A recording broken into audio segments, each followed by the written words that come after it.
Hello everyone.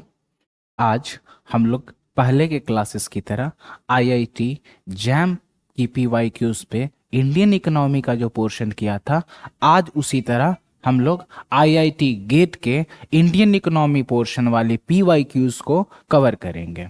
So coming on to our first question, there are many reasons why a poor country may fail to catch up with a rich neighbour.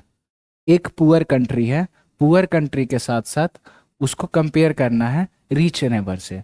अब इसमें पूछा गया है which of the following is not one of the reasons. तो अब इसमें आपके पास दिया गया है चार ऑप्शन और यहाँ पे पूछा है नट, मीन्स इसका ध्यान रखना है। The first option is the poor country may have more rapid population growth.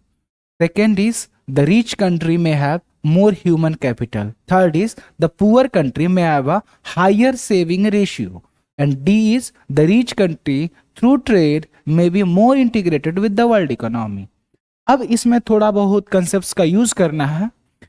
अब ध्यान देंगे आईआईटी जैम के जो पीवाईक्यूज थे उसमें मेनली इंडियन इकोनॉमी वाले जो पोर्शंस जो हमने फिल्टर आउट किए थे वो मेनली इंडियन इकोनॉमी के पोर्शन से ही थे, लेकिन गेट में आप देखोगे तो मिक्स्ड टाइप के हैं।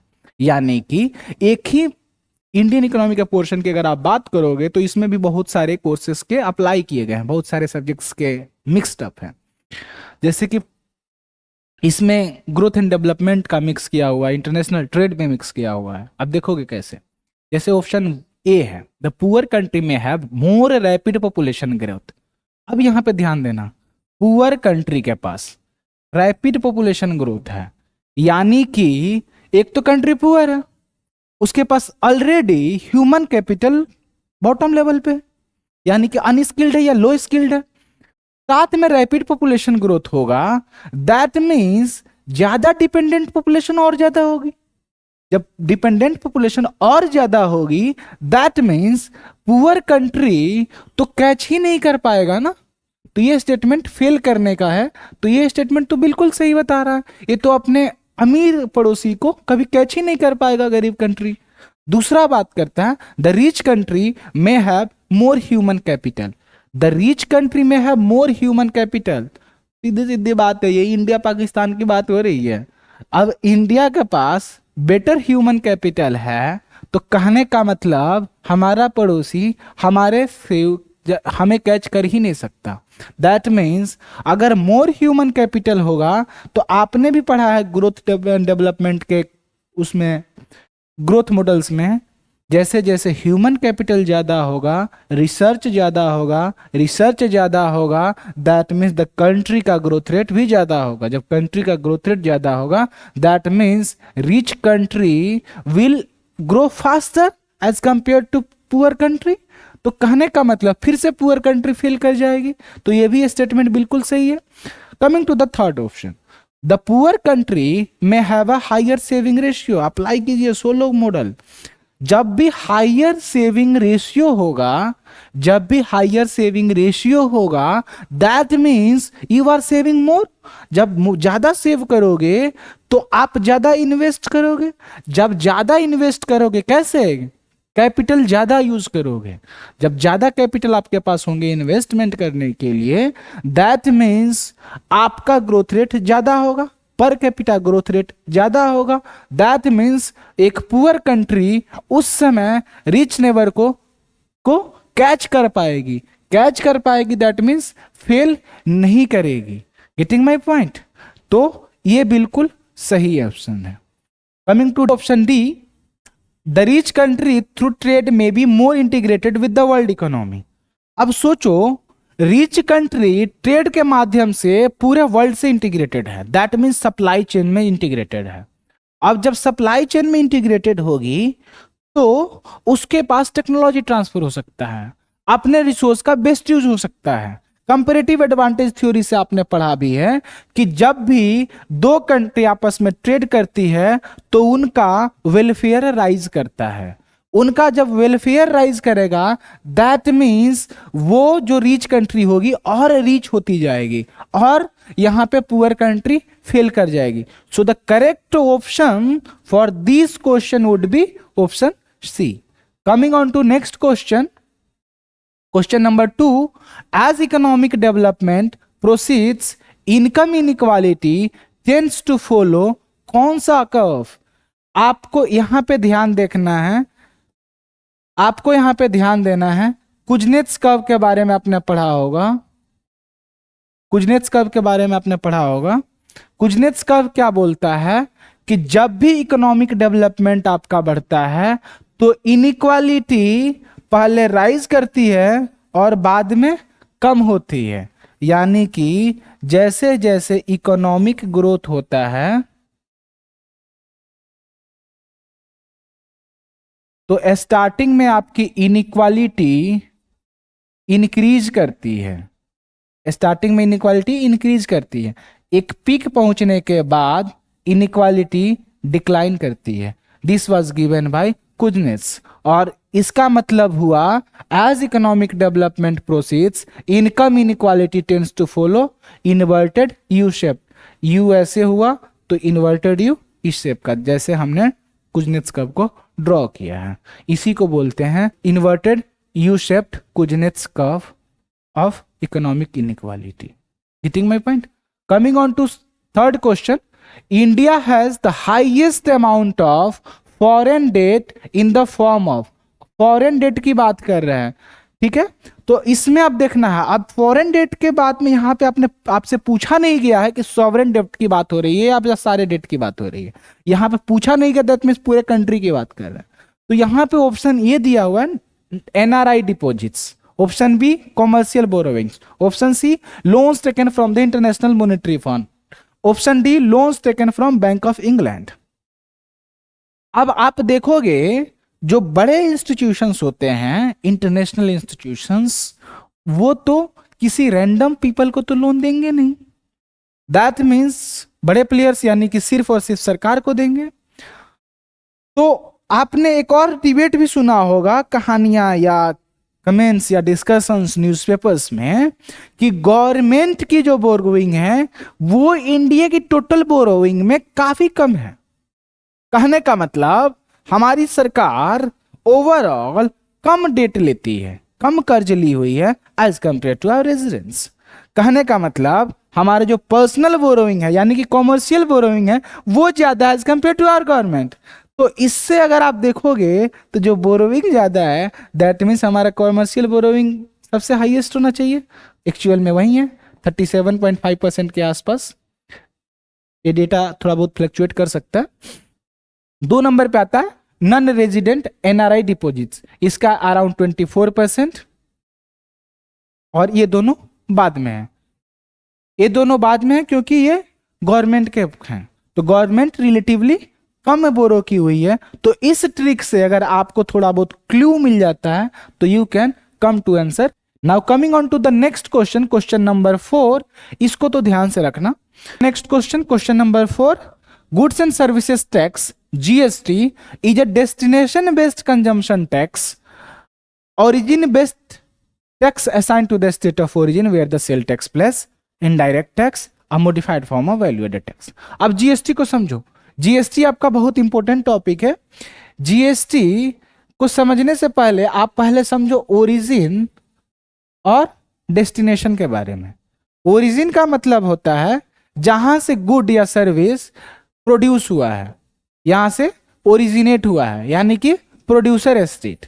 उसी तरह डेस्टिनेशन की बात करते हो तो जहां पे कंज्यूम किया गया है यानी कि कंज्यूमर स्टेट. तो जहां पे आपने जीएसटी में अगर पब्लिक इको के क्लास में पढ़ा होगा तो आपको पता है कि जीएसटी डेस्टिनेशन बेस्ड टैक्स है. जीएसटी डेस्टिनेशन बेस्ड टैक्स है. अब डेस्टिनेशन बेस्ड टैक्स है तो पहला स्टेटमेंट सही है. क्यों? क्योंकि goods and services consumption material. So a destination based consumption tax is the correct statement. Now coming to option B, in based tax assign to the state of origin where the sale takes place. अरे भाई हमने तो देख लिया origin जो state है वो तो प्रोड्यूसर स्टेट है, सेल जहां पे होगा वो तो कंज्यूमर या डेस्टिनेशन बेस्ड होगा. तो ये ऑप्शन तो बिल्कुल स्टेटमेंट से ही मिल जा रहा है कि स्टेटमेंट गलत है। Now coming to option C, an indirect tax, goods and services पे जो भी टैक्स लगता है वो कौन सा टैक्स होता है, इनडायरेक्ट टैक्स ही होता है, तो ये बेस स्टेटमेंट सही है। Option D, a modified form of value added tax, value added tax जो पहले था प्री जीएसटी रिफॉर्म्स में, तो वैल्यू एडेड टैक्स क्या कहता था कि जितना वैल्यूएशन आपने ऐड किया उस पर टैक्स लगेगा। कहने का मतलब आपने जिससे बाई किया प्रोडक्ट, अगर उसने मान लो 18% टैक्स पे कर दिया है, तो आपको अब जो एक्स्ट्रा प्रोड्यूस करेंगे आपको उसी पे टैक्स देना है। समझ? You will go through all this details when you read your public eco notebook और public eco readings. Getting my point? So option D is also a correct option. Now coming on to the next question, question number 5, a government security GSEC क्या है? Government security की जब भी बात करते हो, यानी कि गवर्नमेंट और सिक्योरिटी, गवर्नमेंट मतलब यूनियन और स्टेट दोनों हो सकता है। क्यों? क्योंकि अगर यूनियन गवर्नमेंट के सिर्फ होता तो उसके लिए कोई अलग टर्म यूज करते, लेकिन गवर्नमेंट बोल रहे हैं तो यानी कि सारे गवर्नमेंट हो सकते हैं। Getting my point? And second is security, security में बॉन्ड्स भी काउंट होते हैं और ट्रेजरी बिल्स भी होते हैं। अब आप समझो, सिक्योरिटी जो होता है गवर्नमेंट सिक्योरिटीज दो टाइप के होते हैं, एक होता है लेस देन 1 ईयर, एक होता है ग्रेटर देन 1 ईयर। जो लेस देन 1 ईयर होता है इसको बोलते हैं ट्रेजरी बिल्स। ट्रेजरी बिल्स के भी अलग अलग मैच्योरिटी टाइम पे डिफिनीशंस हैं, उसको भी आप फाइनेंस में अपना देख लेना। ग्रेटर देन 1 ईयर जो होगा, मोर देन जो 1 ईयर होगा, इसको बोलते हैं गवर्नमेंट बॉन्ड्स। लेकिन दोनों को मिलाकर गवर्नमेंट सिक्योरिटीज बोलते हैं। गवर्नमेंट सिक्योरिटीज जो है इसको गिल्ट एज्ड सिक्योरिटी भी बोलते हैं, गिल्ट एज्ड सिक्योरिटी भी बोलते हैं। तो मेरे स्टेटमेंट से आपको मिल गया कैन नॉट बी कंसीडर्ड, तो ये तो ऑप्शन गलत हो गया, इसको कंसीडर करते हैं। आपको मेरे स्टेटमेंट से ये भी मिल गया can have maturity of only more than 1 year, only कहां क्यों होगा भाई, मैंने तो दोनों बोला, तो ये ऑप्शन भी रॉन्ग हो गया। अब मैंने बोला दोनों गवर्नमेंट के लिए, तो सेंट्रल गवर्नमेंट का भी है स्टेट गवर्नमेंट का ही है, दोनों स्टेटमेंट करेक्ट है। इसके अलावा भी बात करते हैं गवर्नमेंट सिक्योरिटीज के लिए। अगर एक और स्टेटमेंट लिखा होता इन्फ्लेशन इंडेक्स्ड, अगर बोला गया होता इन्फ्लेशन इंडेक्स्ड है तो बिल्कुल ट्रू स्टेटमेंट है। कैसे? इस पे जो इंटरेस्ट रेट मिलता है रियल इंटरेस्ट रेट मिलता है। जब भी आपको रियल इंटरेस्ट रेट मिलेगा that means the inflation has been adjusted. जब भी इन्फ्लेशन एडजस्ट कर लिया जाएगा वही तो बॉन्ड को कहते, उसी टाइप के बॉन्ड को तो कहते हैं inflation indexed bonds. Getting my point? So option A and B are correct options in this question. Now coming on to the next question, question number 6, technically ये ग्रोथ एंड डेवलपमेंट का question है लेकिन फिर भी हमें discuss करना चाहिए।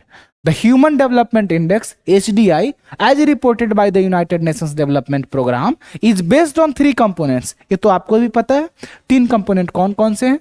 Health, education और आपके स्टैंडर्ड ऑफ लिविंग पे। तो स्टैंडर्ड ऑफ लिविंग के लिए gross national income per capita की बात करते हैं। एजुकेशन के लिए mean years of schooling plus expected years of schooling होता है। हेल्थ के लिए लाइफ एक्सपेक्टेंसी यूज करते हैं। आपको ग्रोथ एंड डेवलपमेंट में ये आप पढ़ोगे। अब इसमें जो क्वेश्चन पूछा गया है, 2 of these components are per capita income and a measure of educational attainment of society. The third component is Gini coefficient. ये तो इनइक्वालिटी बताता है, ये क्यों होगा? Option B, percentage of population who have access to safe drinking water. अरे भाई safe drinking water, पहले तो ड्रिंकिंग वाटर तो मिल जाए, तो बहुत कंट्रीज में ये नहीं है, तो हम तो इनिशियल फेज में HDI बहुत पुराना हो गया, तो अभी सेफ ड्रिंकिंग वाटर तक कहां से पहुंच जाएंगे? Option C, percentage of population who work in non agricultural sector. अरे भाई आज भी बहुत सारी कंट्रीज एग्रीकल्चरली डिपेंडेंट है, हमारी कंट्री खुद ही एग्रीकल्चरली ज्यादा डिपेंडेंट है। तो कहने का मतलब अगर इसका परसेंटेज निकालेंगे तो फिर कैसे पता चलेगा कि हमारा HDI में अपग्रेड हो रहा है या कम है, क्योंकि बहुत सारे एग्रीकल्चरल डिपेंडेंट कंट्रीज भी इकोनॉमिकली बेटर परफॉर्म कर रही है। And third of is life expectancy at birth, यानी कि यही होना चाहिए, क्योंकि हमने पहले ही डिस्कस कर रखा है। अब जरा सोचिए, नॉन एग्रीकल्चरल सेक्टर का इसका बात करते हैं, तो ये एक तरह से हमारे एम्प्लॉयमेंट या स्टैंडर्ड ऑफ लिविंग में आता। तो स्टैंडर्ड ऑफ लिविंग के लिए तो हमने कुछ और बात कर ही लिया, या इसमें इस ऑप्शन में ही दे रखा है, तो आपको ज्यादा एक दिमाग लगाने की भी जरूरत नहीं थी, इस ऑप्शन को आप डिस्कार्ड कर सकते थे। Safe drinking water, safe drinking water आपको भी पता है इंडिया में इतनी गरीबी है, आप खुद ही देखते हो बहुत शहरों में झुग्गी झोपड़ी वालों के पास ढंग से पानी नहीं पहुंचता है, तो आप सेफ ड्रिंकिंग वाटर की कैसे कैलकुलेट इतना कर पाओगे? अभी तो इनिशियल स्टेज है, पहले तो बेसिक चीजें पे देखते हैं, तो जो इजीएस्ट होगा उस पे कैलकुलेट करेंगे, क्योंकि सेफ ड्रिंकिंग वाटर के पैरामीटर आप कैसे डिसाइड करोगे? Getting my point? सो जो भी इनिशियल फेज का जो होगा आपका इंडेक्स, वो इंडेक्स रिलेटिवली सिंपल होगा। इस लॉजिक से आप चलोगे तो ये भी कैलकुलेट कर सकते। और गिनी कोफिशिएंट बहुत फेमस है, लॉरेंस कर्व से निकाला हुआ, तो इनइक्वालिटी के बारे में है, तो ये तो एसडीआई के इंडेक्स में आता ही नहीं है, ये खुद ही अपने आप में एक इंडेक्स है। Now coming on to the next question, which among the following Gini coefficient exhibits the highest equality. अब यहाँ पे गिनी कोफिशिएंट की वैल्यूज दी हुई है। अब इसको समझो, पहले जब भी आप देखोगे तो क्यूमुलेटिव वेल्थ अगर ले लिया जाए, क्यूमुलेटिव वेल्थ ले लिया जाए और यहां पे परसेंटाइल ले लिया जाए, परसेंटाइल ऑफ पॉपुलेशन, कहने का मतलब आप बोलते हो बॉटम 10 परसेंटाइल, तो बॉटम 10% वालों के पास कितना रिसोर्स है, ठीक है। तो इस तरह का आपने क्या किया, एक बॉक्स बना लिया, और वो बॉक्स रहा आपका स्क्वायर के टर्म्स में, यानी कि आपने एक स्क्वायर्ड बॉक्स बना लिया।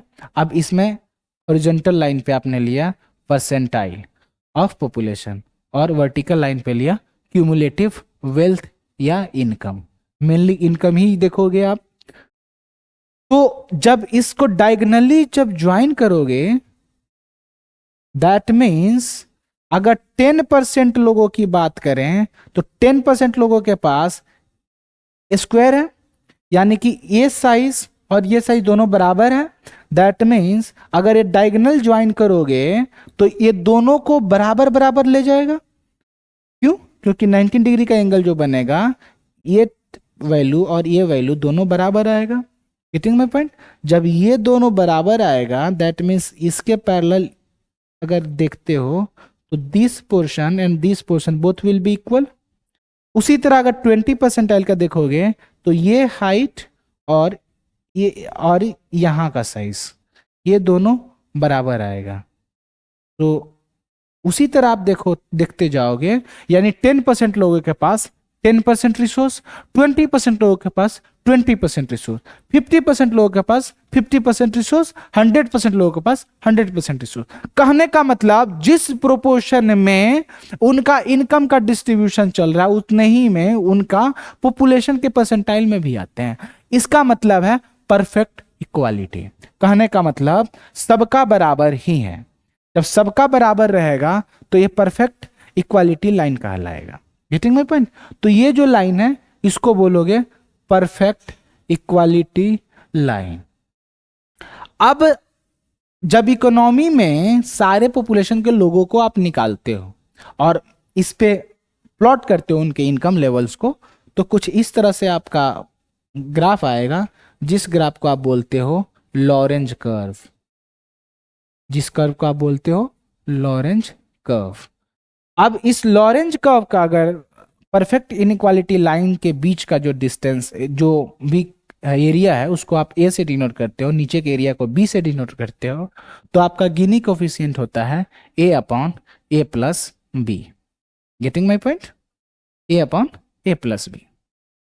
तो जरा सोचो, जब कोई भी कर्व परफेक्ट इक्वालिटी लाइन के करीब आएगा, दैट मीन्स वो इक्वालिटी को अटेंड कर रहा है, दैट मीन्स उसकी इनइक्वालिटी कम होगी। यानी कि जब भी ए का साइज छोटा होगा, जब भी ए का साइज छोटा होगा, तब तब आपकी इनइक्वालिटी कम होगी, और ए का साइज जैसे जैसे बड़ा होता जाएगा इधर की तरफ अगर खींचते हैं तो वैसे वैसे इनइक्वालिटी बढ़ती चली जाएगी। यानी कि ये जो वैल्यू अगर इक्वालिटी की तरफ जानी चाहिए, that means upon A plus B should be less. अब सबसे कम जहां पे होगा वहीं पे सबसे कम इनइक्वालिटी होगी, यानी कि हाईएस्ट इक्वालिटी होगी, और ये सबसे कम गिनी कोफिशिएंट का वैल्यू कहां है, 0.1 पे। सो the correct option is a, 0.1।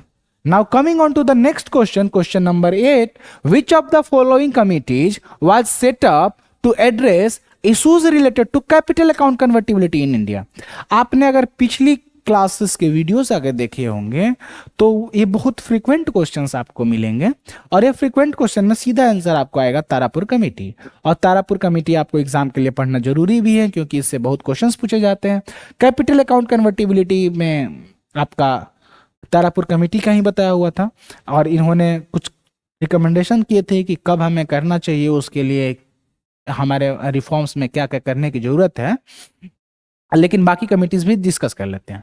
Tandon committee 1974 में आया था, 1975 में इसने रिकमेंडेशन दिया था, और ये मेनली था किसके लिए, गाइडलाइंस दिया किसको, कॉमर्शियल बैंक्स को किस चीज के लिए, उनके लेंडिंग बिहेवियर के लिए। तो कुछ इस तरह का अगर आपको स्टेटमेंट मिलता है तो आप याद रखेंगे टंडन कमेटी की बात किया गया है। Abid Hussain committee IIT jam के एक ऑप्शन में वहां भी था। आबिद हुसैन कमेटी को समझेंगे। आबिद हुसैन दो कमेटी में इन्वॉल्व थे, 1984, 1997। 1984 में जो था उनका था एक्सपोर्ट्स पॉलिसी पे,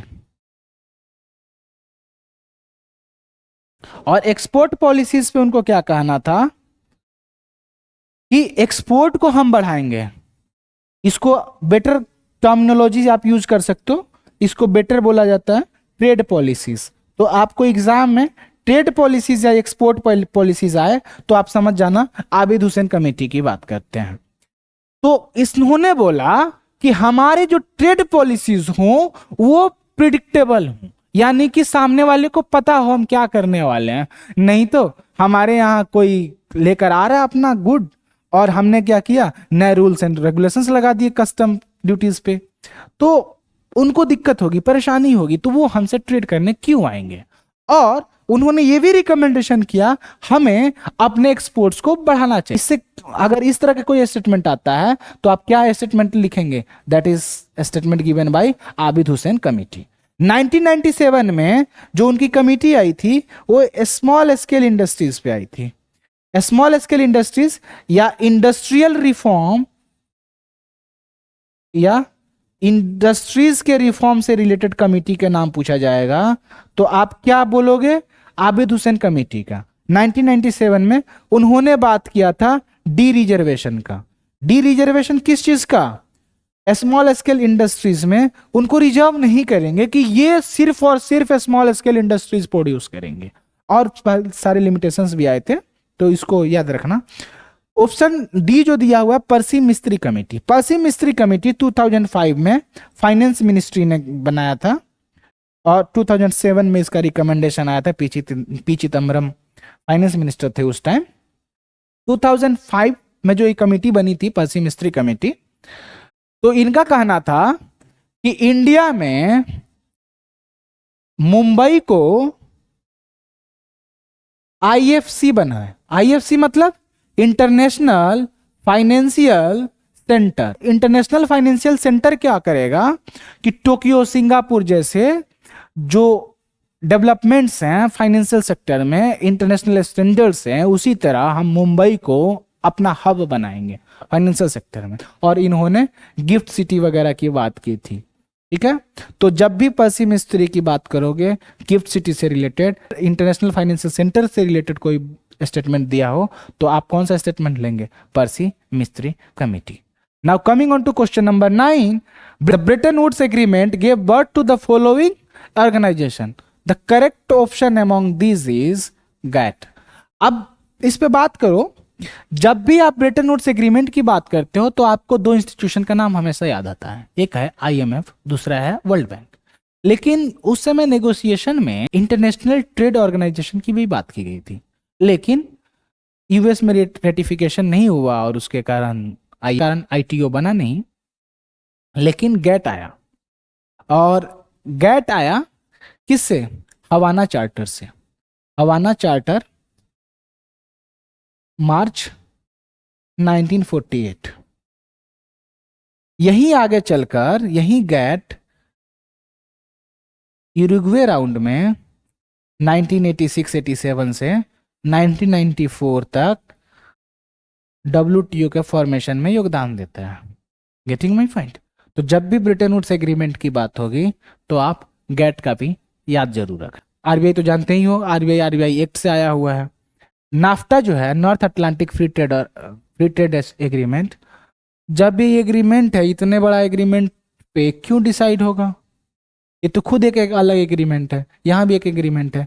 उसी तरह एशियान जो है हमारे साउथ ईस्ट एशियन एग्रीमेंट है। रीजनल एग्रीमेंट का मतलब है कि एक बड़ा इंटरनेशनल एग्रीमेंट, तो इस तरह का तो कोई फॉर्मुलेशन देगा भी नहीं। And same goes with RBI, क्योंकि आईएमएफ और वर्ल्ड बैंक जिससे बन रहा हो और उसके पहले ही आरबीआई आ गया हो, तो ब्रिटेन वुड्स में आरबीआई की बात क्यों होगी? सिंपल सी बात है, 1934 का पढ़े ही हो आपने। So correct option for this question it be option A. Now coming to the last question of this lecture, question number 10. As per recent economic survey, how many states and union territories are driven by services sector? Option A 15. ये रटने वाला सवाल था, आपको पता भी नहीं होगा। ये इस टाइप के क्वेश्चंस आप स्किप भी कर सकते हो, लेकिन मैं बता देता हूँ 15 आउट ऑफ 33। लेकिन आप टोटल नंबर ऑफ स्टेट्स देखोगे कितने हैं? 28। कितने यूनियन टेरिटरीज है? 8। टोटल कितने हुए? 36। 3 कहाँ गायब हो गए? तो 3 में देखोगे तो लक्षद्वीप, लद्दाख एंड दमन दीव एंड दादरा नगर हवेली, इन तीनों को काउंट नहीं किया गया था, और इसलिए हमारा डेटा था 15 आउट ऑफ 33। अब लेकिन समझने वाली बात है, driven by services sector. Driven by services sector का मतलब क्या है? सर्विसेज सेक्टर एटलीस्ट 50% कंट्रीब्यूट करता है जीडीपी में।